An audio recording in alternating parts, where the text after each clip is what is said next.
Hello students, channel को like करें, subscribe करें, बेल आइकन प्रेस करें और इस वीडियो को ज़्यादा से ज़्यादा शेयर करें। इस वीडियो में हम कॉम्प्लेक्स नंबर के बारे में पढ़ाई करेंगे। अभी तक हम 10th क्लास में थे, लेकिन अब हम 11th में आ गए हैं, तो 11th में हम कॉम्प्लेक्स नंबर के बारे में भी सीखेंगे। तो कॉम्प्लेक्स नंबर क्या होता है? कॉम्प्लेक्स नंबर को हम डिनोट करते हैं z equal to a plus iota b. Complex number को z equal to a plus iota b से डिनोट करते हैं। कॉम्प्लेक्स नंबर को हम बेसिकली z से डिनोट करते हैं और ये इसका कंप्लीट फॉर्म है। यहाँ पे एक जो a है इसको हम कहते हैं real part of z। a is real part of z, a is real part of z। इसको शॉर्ट फॉर्म में हम R E Z equal to A ये भी कहते हैं, R E Z. Okay, R E Z क्या होगा? Real part of Z that is equal to A. And जो बी है वो ये बी को हम क्या कहते हैं? Imaginary part of Z. Imaginary part of Z, imaginary part of z is b, that is imaginary part को शॉर्ट फॉर्म में लिखते हैं I M z equal to में बी। और यहाँ पे आई क्या है? आई को कहते हैं iota. I is called iota. This is new word for you. I is iota. Iota की जो वैल्यू होती है, iota square is always equal to -1। Iota square किसके इक्वल होगा? -1 के। इट मीन्स आयोटा किसके इक्वल हो गया? स्क्वेयर हटेगा तो इधर रूट आ जाएगा, तो रूट के अंदर -1, तो आयोटा की वैल्यू रूट के अंदर -1। तो हमें ध्यान ये रखना है कि आयोटा स्क्वेयर -1 होता है, यानी आयोटा की पावर अगर 2 हो तो उसकी जगह हम -1 पुट कर देंगे। उसके आगे जितनी भी मल्टीप्लाई में आएगी तो उसके हिसाब से हम उसको पुट करेंगे। तो ये हमारे पास ये basically z equal to a plus iota b, इसमें जो भी a b और i जो आया था इनका हमें पता चल गया क्या क्या कहते हैं किसको। तो अभी हम इसमें और एक क्वेश्चन करते हैं, उससे हमें और पता चलेगा। 5.1 जो एक्सरसाइज है इसमें हमें जो नंबर दिए हुए हैं उनको हमें कॉम्प्लेक्स नंबर की फॉर्म में लिखना है।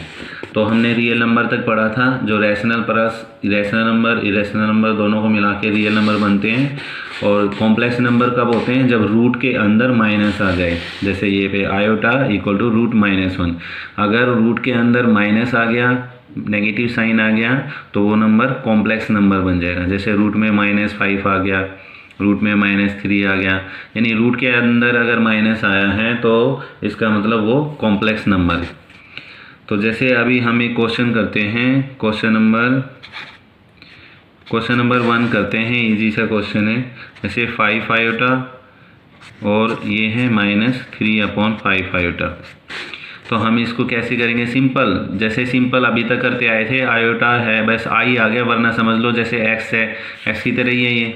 तो हम इसको मल्टीप्लाई करेंगे 5 आयोटा इंटू में -3/5 आयोटा। तो 5 से 5 कैंसिल हो जाएगा और -3 ऐसे रहेगा। आयोटा क्या होगा? आयोटा का स्क्वायर। जैसे अगर ये एक्स और ये एक्स होता तो एक्स स्क्वायर हो जाता, यहाँ पे आयोटा है तो आयोटा का स्क्वायर हो गया। अब हमें पता है क्या कि आयोटा स्क्वायर की वैल्यू -1 होती है, तो हम यहाँ पे आयोटा स्क्वायर की जगह क्या लगाएंगे? -1, बिकॉज आयोटा स्क्वायर इज -1। हमारा आयोटा स्क्वायर -1 होता है, तो हम आयोटा स्क्वायर की वैल्यू लगा देंगे -1। तो माइनस से माइनस कैंसिल हो गया, हमारा 3 आ गया। तो ओनली 3 आया है, इसका मतलब ये रियल पार्ट है। और जो आयोटा का जो कोफिशिएंट होता है वो क्या होता है? Imaginary part. तो यहाँ पे हमारा जो आंसर आया है वो सिर्फ 3 आया है। तो हम इसको जब a प्लस आयोटा b की फॉर्म में लिखेंगे तो हमारे पास सिर्फ रियल पार्ट है, मतलब a की वैल्यू है, हमारे पास b की वैल्यू कुछ नहीं है। तो कुछ नहीं है तो 0 होगी, तो आयोटा इंटू 0 ऐसे लिखेंगे। 0 आयोटा भी ऐसे भी लिख सकते हैं, 3 + 0 आयोटा, इसको ऐसे भी लिख सकते हैं, या आयोटा 0 कैसे भी लिख सकते हैं, कोई दिक्कत नहीं। इसके बाद जैसे अभी एक और क्वेश्चन करते हैं तो और ज़्यादा समझ में आ जाएगा, और बहुत आसान है, ज़्यादा मुश्किल नहीं है ये। Complex number is very easy chapter. Iota की पावर 9 प्लस आयोटा की power 19, this is our second question. इसमें हम क्या करेंगे? जैसे मैंने बताया था, दो पावर होती है आयोटा की तो -1 होता है, तो हम इसको वैसे ब्रेक करेंगे। तो आयोटा की पावर 2 तो ये हो गया, तो 2 का मल्टीपल यानी कि 2 4 8, तो आयोटा की पावर 8 तो ये आ जाएगा और एक आयोटा और बचेगा हमारे पास, तो उसको हम इनटू में ऐसे अलग से लिखेंगे। और इसमें 19 है तो स्क्वायर तो लिखना ही लिखना है, क्योंकि आयोटा स्क्वायर की जितना भी अब 2 का जितना मल्टीपल आएगा तो यहाँ 19 पावर है तो 9 तक ही जाएगा, 2 9 जाए 18। अब इसमें भी एक पावर बच गई तो उसको भी अलग से लिखेंगे। तो यहाँ पे हमारा आयोटा स्क्वायर क्या होगा, -1। तो आयोटा स्क्वायर की वैल्यू हम -1 पुट कर सकते हैं और इंटू में आयोटा एज इट इज़, ये भी -1 की पावर 9 और ये इंटू में आयोटा। अब -1 की पावर 4 क्या होगा, 1 ही होगा क्योंकि इवन पावर है, तो ये आई आ गया। और यहाँ पे -1 की पावर कितनी है, 9, तो वो ओड होता है तो ये माइनस आएगा। इसका मतलब क्या होगा, प्लस माइनस माइनस, और ये माइनस आयोटा आ गया। अब आयोटा माइनस आयोटा क्या आ गया, 0 आ गया। आयोटा माइनस आयोटा तो 0 ही होता है, तो इसका मतलब अब हम इसको a प्लस आयोटा बी की फॉर्म में लिखेंगे। तो कैसे लिखेंगे, a प्लस आयोटा बी, यानी हमारे पास इसमें जो रियल पार्ट है a जो रियल पार्ट होता है उसकी वैल्यू 0 है। यहाँ इमेजिनरी पार्ट भी नहीं है तो हम इसको क्या लिखेंगे, 0 आयोटा या फिर आयोटा 0, कैसे भी लिख सकते हैं। इसको ऐसे भी लिख सकते हैं या फिर 0 प्लस आयोटा इंटू 0, ऐसे भी लिख सकते हैं। तो हम इसको कैसे भी डिनोट कर सकते हैं, ये आयोटा है, आयोटा इंटू 0 कैसे भी डिनोट कर सकते हैं। 0 आयोटा लिख दो या आयोटा 0 लिख दो, एक ही बात है, कोई भी गलत नहीं है। तो ध्यान रखना है इसमें कैसे करना है। तो अभी इसके बाद हम और करते हैं, एक क्वेश्चन और करते हैं, क्वेश्चन नंबर 3 करते हैं। क्वेश्चन नंबर 3 में हमें क्या दिया हुआ है, क्वेश्चन नंबर 3 में हमें दिया हुआ है आयोटा की पावर -39। तो पहले तो इसको हम पावर को जो है क्या कर लेते हैं, पॉजिटिव, 1 आयोटा की पावर 39 हो जाएगा। अब हम वैसे ही सेम 1 आयोटा, तो पहले तो स्क्वायर में लिखना है, स्क्वायर पहले लिखना है, उसके बाद जितनी भी ज़्यादा पावर है वो देख लेते हैं। तो 39 है तो 19 आएगा और एक आयोटा फिर भी बच गया हमारा।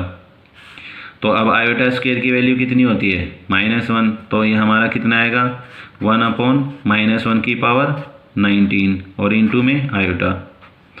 तो -1 की पावर 19 क्या होगा, -1 ही होगा, है ना। तो -1 की पावर हम इसको क्या लिख सकते हैं, -1 इसको लिखेंगे 1/- आयोटा, क्योंकि -1 की पावर तो हमारी 19 क्या हो जाएगी, -1 हो जाएगा और ये आयोटा बचेगा। अब देखो यहाँ पे 1/- आयोटा बचा। अब जैसे रूट में डिनोमिनेटर में रूट नहीं हो सकता, उसको रैशनलाइज करना पड़ता है, ऐसे आयोटा भी अगर डिनोमिनेटर में हो तो उसको हम रैशनलाइज करेंगे। तो हम आयोटा से ऊपर नीचे इसको मल्टीप्लाई कर देंगे।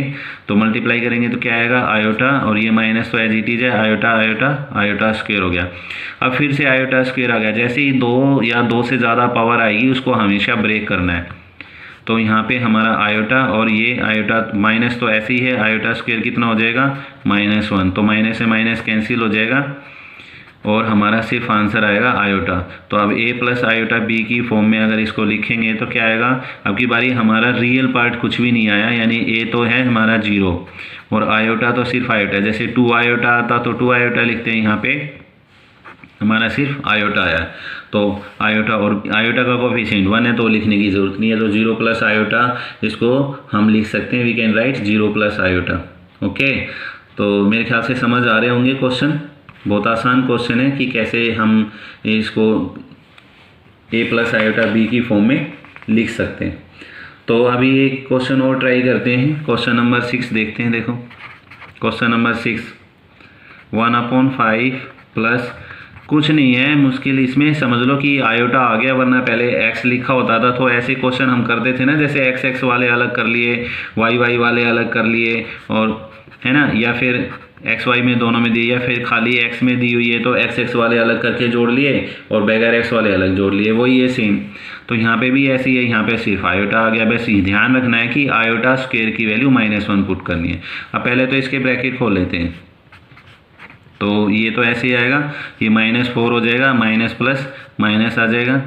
अब सेम वही चीज़ है, क्या कि देखो आयोटा वाला, ये भी आयोटा वाला, ये भी आयोटा वाला, तो ये दोनों अलग से, और ये बगैर आयोटा का है, ये भी बगैर आयोटा का हो, तो इनको इकट्ठा लिख के अलग से सोल्व करेंगे। इधर आ गया, ये अलग से इधर आ जाएगा 2/5। हम आगे भी लिख सकते हैं आयोटा इधर, और पीछे भी लिख सकते हैं, तो ये -5/2 आयोटा ऐसा आ गया। तो इसमें एलसीएम लो, इसमें एलसीएम कितना आएगा 5, तो हमारे यहाँ बच गया 1 और 20, और यहाँ पे एलसीएम आएगा हमारा 10, तो 2 5 2 जा 10, 2 2 जा 4, और 2 5 पे जाएगा 5 25। Now you are in 11th class, और ये तो आपके लिए बहुत ईजी है। तो -19/5 आ गया, ये आ गया माइनस का 21/10 आयोटा। तो ये हमारा, इसमें देखो दोनों ही आगे रियल पार्ट भी है और हमारा कॉम्प्लेक्स पार्ट भी है, तो हमारे पास दोनों वैल्यू आ गई, रियल पार्ट भी आ गई और कॉम्प्लेक्स भी आ गई। ठीक है, तो हम therefore a plus iota b की फॉर्म में हमें लिखना था, तो हम इसको लिखेंगे -19/5 -21/10, ये ऐसे लिखेंगे। ठीक है, तो ये a प्लस आयोटा b की इसकी फॉर्म में हमने लिख दिया। इसका अगर हम रियल पार्ट पूछें तो -19/5 होगा, और अगर हम इमेजिनरी पार्ट पूछेंगे तो जो आयोटा का कोफिशिएंट होता है यानी -21/10, ये हमारा इमेजिनरी पार्ट होगा। तो सिर्फ दो ही पार्ट हैं इसमें कॉम्प्लेक्स नंबर में, z = a plus iota b में एक रियल पार्ट जो a जो होता है वो रियल पार्ट होता है, जो आयोटा का कोफिशिएंट होता है वो इमेजिनरी पार्ट होता है। बिल्कुल सिंपल। आई नया वर्ड आया है जिसको हम आयोटा कहते हैं, और कॉम्प्लेक्स नंबर भी 10th के बाद नया ही आया है, यानी कि रूट के अंदर अगर माइनस आ जाए तो वो नंबर कॉम्प्लेक्स नंबर की कैटेगरी में आ जाता है। और इस फॉर्म में लिखना है तो आयोटा के फॉर्म में लिखेंगे। अभी चलो एक क्वेश्चन और बता देता हूँ, क्वेश्चन नंबर 8, 1 - आयोटा की पावर 4। तो ये वैसे ही सिंपल क्वेश्चन है, जैसे हम 1 - x की पावर 4 लगा दें, या 1 - x की पावर 3 लगा दें, 1 - x की पावर स्क्वायर लगा दें, सेम वही क्वेश्चन है, वही आइडेंटिटी लगेगी, सिर्फ x की जगह या y की जगह क्या आ गया है आयोटा। और जहाँ भी आयोटा स्क्वायर दिखाई देगा या आयोटा स्क्वायर से ज़्यादा पावर दिखाई देगी, हम उसकी जगह -1 पुट करेंगे। तो इसमें भी पहले ऐसे ही करेंगे, सोल्व करना है इसको। 2 अब 4 पावर है तो हम इसको क्या लिखेंगे, 2 की पावर पूरे की 2, और फिर इसको कंप्लीट पूरे की 2 ऐसे होल स्क्वायर लगा के लिखेंगे। अब हम यहाँ फार्मूला लगा सकते हैं, इसमें फार्मूला लगाओ a - b का होल स्क्वायर, तो a स्क्वायर 1 का स्क्वायर 1 ही होगा, -2ab और प्लस में b का स्क्वायर, और पूरे की पावर 2 ये वाली। तो अब यहाँ पे क्या है, देखो 1 तो है, ये भी ठीक है, ये 2 आयोटा ये भी ठीक है, क्योंकि 2 से कम पावर है तो इसको ऐसे ही रखेंगे। ये हमारा आयोटा स्क्वायर आ गया, देखो पकड़ा गया आयोटा स्क्वायर, तो इसकी वैल्यू हम क्या लगाएंगे -1, तो आयोटा स्क्वायर की जगह हम -1 पुट कर देंगे। तो 1 से 1 हमारा कैंसिल हो जाएगा, क्या बचेगा माइनस का 2 आयोटा और पूरे का होल स्क्वायर। तो इस तरह से हमारा ये इसको एक्सपेंड करेंगे तो 4 आयोटा स्क्वायर आ गया, लो जी, फिर आयोटा स्क्वायर आ गया, तो फिर आयोटा स्क्वायर आ गया, तो हम कौन से कम है, फिर आयोटा स्क्वायर की जगह -1 लगाएंगे और हमारा आंसर आ जाएगा -4। तो हमारा रियल पार्ट में आंसर आया है, तो हम इसको अगर a प्लस आयोटा b की फॉर्म में अगर लिखेंगे इसको, तो कैसे लिखेंगे, a प्लस आयोटा b की फॉर्म में लिखेंगे, कैसे लिखेंगे बताओ। अब तो लिख सकते हैं सभी बच्चे, और शायद बहुत सारे बच्चों ने लिख भी लिया होगा।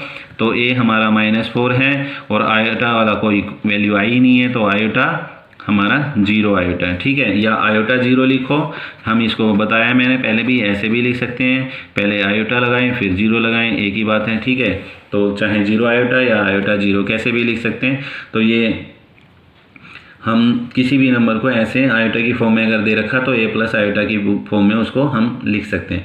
आई होप आपको सबको पता चला होगा कि कॉम्प्लेक्स नंबर किसे कहते हैं, और कॉम्प्लेक्स नंबर के बारे में आपकी नॉलेज इम्प्रूव हुई होगी इस वीडियो को देख के। और आगे भी हम और कॉम्प्लेक्स नंबर के बारे में और पढ़ेंगे आगे आने वाली वीडियोस में।